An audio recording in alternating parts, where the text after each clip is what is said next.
고현준의 뉴스 브리핑.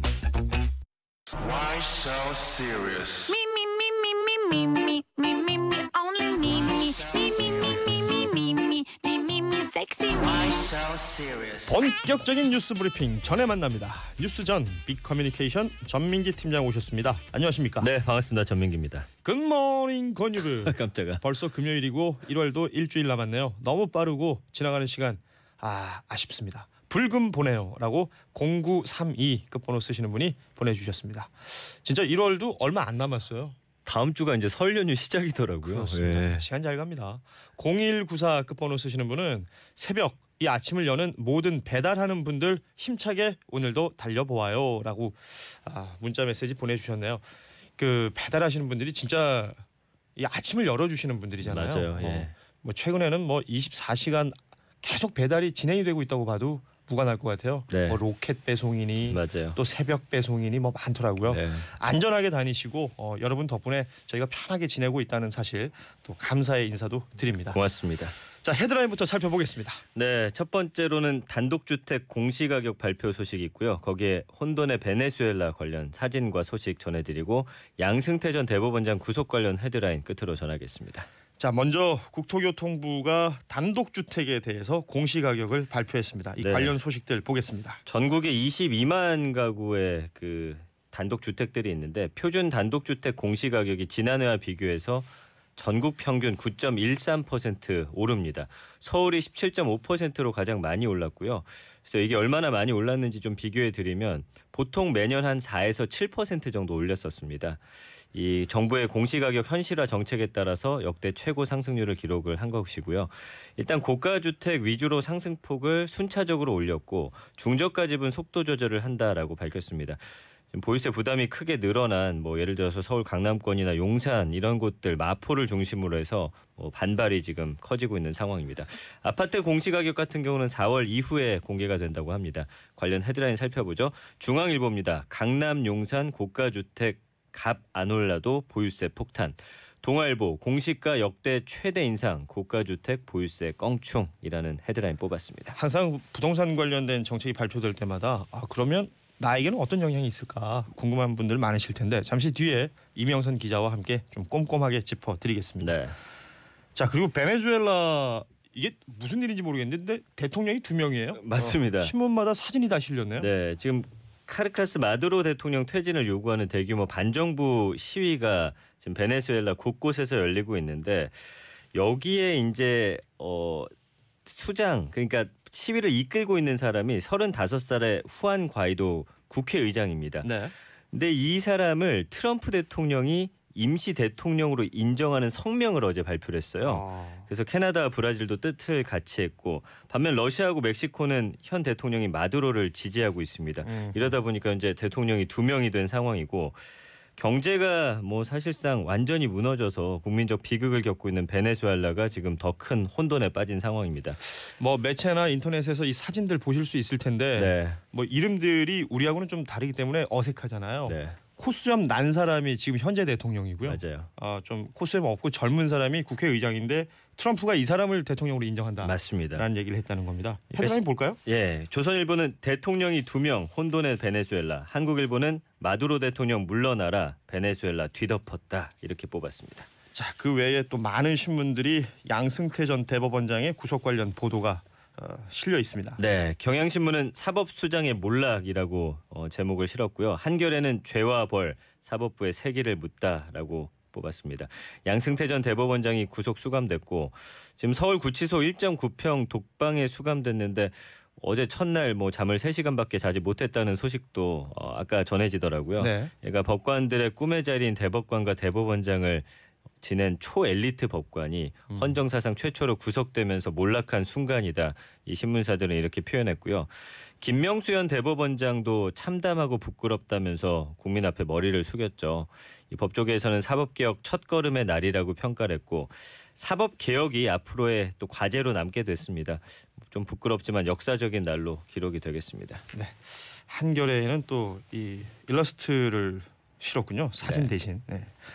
자, 헤드라인 이렇게 살펴봤고 인터넷 뉴스 토픽 볼 텐데 문자 메시지가 박항서 매직이 끝이 났어요. 아쉽게 패해서 안타까워요. 그래도 잘 싸웠습니다라고 5065님이 보내주셨는데 아시안컵 8강전 베트남과 일본의 경기가 어제 밤에 있었습니다. 맞습니다. 그러니까 젖잘싸라는 말이 이제 스포츠 경기에 있잖아요. 네네. 졌지만 잘 싸웠다. 그러니까 지고 욕먹는 경기가 있고 지고도 박수를 받는 경기가 있는데 어제 베트남의 경기는 지고도 박수를 받았습니다. 0대 1로 아쉽게 패했고요. 베트남 팬들은 아쉽지만 잘 싸웠다라고 하면서 박항서 감독과 또 선수들에게 박수를 보내고 있습니다. SNS에서도 지금 박항서 감독과 선수들에게 고맙다는 글이 지금 뭐 쏟아지고 있고요. 네. 일본 감독도 베트남이 좋은 감독 지도로 급성장했다라고 하면서 박항서 감독을 인정했습니다. 네. 일단 어제는 아쉬웠지만 오늘은 우리가 또 우리 대표팀 8강전 있지 않습니까? 그렇죠. 꼭 카타르와의 승리하기를 일전이 남아 있습니다. 기원합니다. 최기원님이 열심히 한 건 알지만 매직이 깨졌다는 아쉬움이 남는 아침입니다. 예, 그 매직이 뭐 베트남에서는 지금 그만 스톱을 했지만 오늘 밤 우리나라가 또 한번 큰 승리를 해가지고 국민들을 기쁘게 해줬으면 좋겠군요.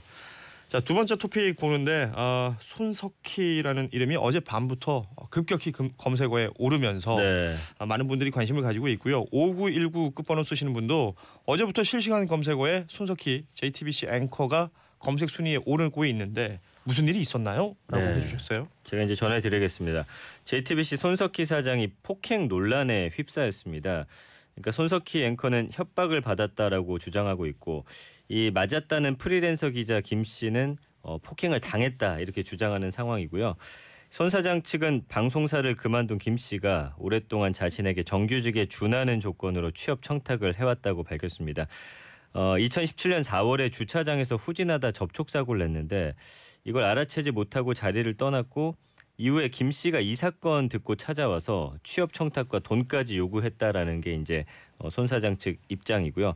김 씨의 주장은 전혀 다릅니다. 손 사장 측이 자신이 취재하고 있는 기사 철회를 조건으로 뭐 협박했다는 주장을 하고 있지만 손 사장이 먼저 JTBC 채용을 제안한 것이라고 말했습니다.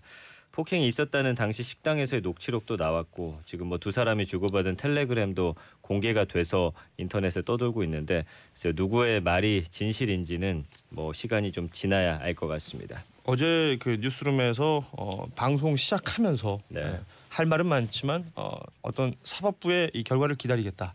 뭐 이런 입장을 짧게 내놓기도 했었습니다. 그렇습니다. 워낙에 그 우리나라 언론계 혹은 우리 국민들에게 큰 영향력을 가지고 있는 사람이기 때문에 12년 연속 뭐 영향력 있는 언론인 1위를 하고 있더라고요. 네네. 지금 뭐 이런 내용들이 거론되고 있다는 것만으로도 뭐 여러 사람들에게 이런 말 저런 말 나올 것 같아요. 맞습니다. 사법부에 지금 검찰이 고소를 해놓은 상태니까요. 그 이후의 상황들은 또 전해지는 대로 저희가 전해드리도록 하겠습니다. 자, 다음 인터넷 뉴스 토픽 볼까요?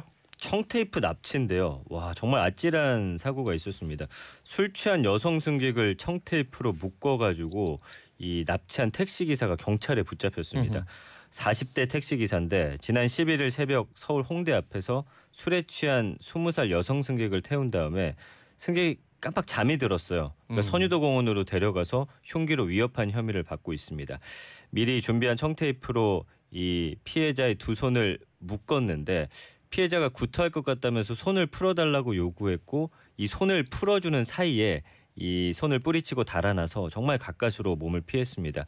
경찰한테 신고했고 신고받은 경찰이 CCTV를 보면서 확인한 결과 범행 9시간 만에 경기도 부천 자택에 있던 택시기사를 붙잡았다고 합니다. 참 이런 일들 벌어질 때마다 참 밤에 택시 타기 무서워요. 특히 여성분들이 이런 얘기 많이 하는데 이런 환경이 좀 개선돼야겠죠. 자, 끝으로 하나 더 보겠습니다. 박종철 56억. 네, 그 지난달에 박종철 예천군 의원에게 캐나다에서 폭행당했던 한인 가이드 소식 전해드렸었는데 네. 이 한인 가이드가 박 의원 등을 상대로 500만 달러 그러니까 우리 돈으로 약 56억 4천만 원의 소송을 진행을 할 거라고 합니다. 손해배상 청구 대상이 가해자인 박 의원하고 폭행 현장에 있었지만 방조한 사람들 그리고 예천군 의회입니다.